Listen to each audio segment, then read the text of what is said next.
ഹരേ കൃഷ്ണ. ഇന്ന് നമുക്ക് ശിവപഞ്ചാക്ഷരി മന്ത്രത്തിന്റെ 4ാമത്തെ സ്റ്റാൻസ പഠിക്കാം, അതിന്റെ അർത്ഥവും മനസ്സിലാക്കാം. വസിഷ്ഠ കംബോദ്ഭവ ഗൗതമാര്യ മുനീന്ദ്ര ദേവാർച്ചിത ശേഖരായ ചന്ദ്രാർക്ക വൈശാനരലോചനായ തസ്മൈ വകാരായ നമഃ ശിവായ. ഇപ്പോൾ ഞാൻ ഉരുവിട്ടത് ശിവപഞ്ചാക്ഷരി മന്ത്രത്തിലെ 4ാമത്തെ സ്റ്റാൻസയാണ്.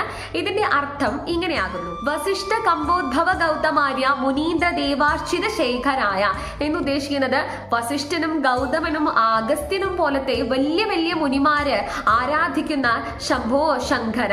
മാത്രമല്ല മുനിമാരുടെ എല്ലാവരുടെയും ദേവനാണ് അദ്ദേഹം. ശങ്കരൻ എന്ന് പറയുന്നത് സർവ മുനിമാരുടെ ദേവനാണ് അദ്ദേഹം. ചന്ദ്രാർക്ക വൈശാനര ലോചനായ തസ്മൈ കാരായ നമശിവായ എന്നുദ്ദേശിക്കുന്നത് ചന്ദ്രനെ ശിരസിലേന്തിയും സൂര്യനെയും അഗ്നിയെയും തന്റെ ശരീരത്തിലും തൃക്കണ്ണിലും ഏന്തി നിൽക്കുന്ന സാക്ഷാൽ മഹാദേവനെ ശിവപഞ്ചാക്ഷരി മന്ത്രത്തിലെ വാ എന്ന അക്ഷരത്തിൽ സൂചിപ്പിച്ചു നിൽക്കുന്ന സാക്ഷാൽ മഹാദേവനിൽ എന്റെ ഭക്തി ഞാൻ എന്നും സമർപ്പിക്കുന്നു എന്നതാണ് ഈ വരി കൊണ്ട് ഉദ്ദേശിക്കുന്നത്.